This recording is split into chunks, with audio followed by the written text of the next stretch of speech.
வணக்கம் நண்பர்களே. நேற்று தமிழக அரசு ஒரு பட்ஜெட் தாக்கல் பண்ணியிருக்காங்க. அதில் பார்த்திங்கன்னா காலி பணியிடங்கள் 40,000 நிரப்பப்படும், குறிப்பாக அரசு பணியிடங்கள் அப்படிங்கிற செய்தியும் பார்த்தோம். அது என்ன சொல்லியிருக்காங்க அப்படிங்கிறதையும் இப்போ இந்த காணொலி வாயிலாக டீட்டெயிலாக பார்க்கலாம். பட்ஜெட்டில் நிறைய விஷயங்கள் சொல்லியிருக்காங்க.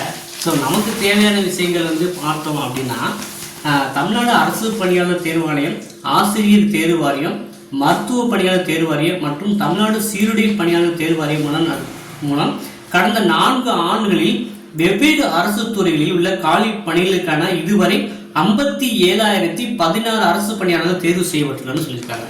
அதாவது அந்த புதிய அரசு பதவியேற்று 4 ஆண்டுகள் ஆச்சு. இதில் என்ன சொல்லியிருக்காங்க அப்படின்னா 57,016 அரசு பணியாளர்கள் தேர்வு செய்யப்பட்டுள்ளனர். இது தவிர பல்வேறு அரசு துறைகள் மற்றும் உள்ளாட்சி அமைப்புகள் மூலமாக 21,867 பேர் பணி நியமனம் செய்யப்பட்டுள்ளனர். மொத்தத்தில் திமுக அரசு பொறுப்பேற்ற 4 ஆண்டுகளில் 78,882 பேருக்கு பணி நியமனம் வழங்கப்பட்டுள்ளது. மேலும் 40,000 பணியிடங்களை நடப்பு நிதியாண்டிலேயே நிரப்புவதற்கான நடவடிக்கைகளை அரசு துரிதமாக மேற்கொண்டு வருகிறது அப்படிங்கிற செய்தி நம்ம நேற்று பட்ஜெட் அறிக்கையில் வெளியிட்டிருக்காங்க. இப்போ நடப்பு ஆண்டில் குறிப்பாக பார்த்தீங்கன்னா 2025-26 ஒரு 40,000 காலி பணியிடங்கள் நிரப்புவதாக பட்ஜெட்டில் சொல்லியிருக்காங்க. அது எந்தெந்த துறைகள் எப்படி நிரப்புவாங்க அப்படிங்கிற விஷயம் நமக்கு இனிமேல் தான் தெரிய வரும்.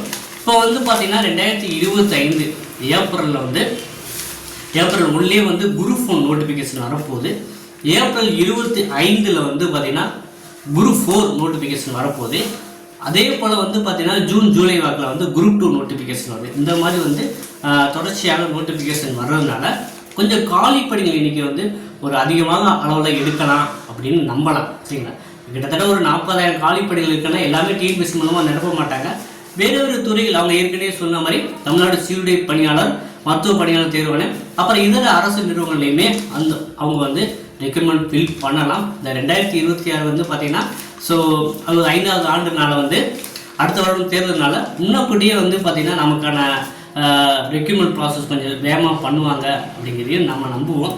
ஸோ போட்டித் தேர்வர்கள் நம்ம கண்முன்னே இருக்கிற ஒரு விஷயம் பார்த்தீங்கன்னா டிஎன்பிஎஸ்சி குரூப் 4 தான் கண்முன்னே இருக்குது. ஏன்னா இந்த ஆண்டு ஒரு குறைஞ்சபட்சம் ஒரு 10,000க்கு மேற்பட்ட காலிப்படங்களை எதிர்பார்க்கலாம். அதே போல் குரூப் 2லையும் ஒரு 5,000க்கு மேலே காலிப்படங்களை எதிர்பார்க்கலாம் அப்படின்னு நம்பலாம்.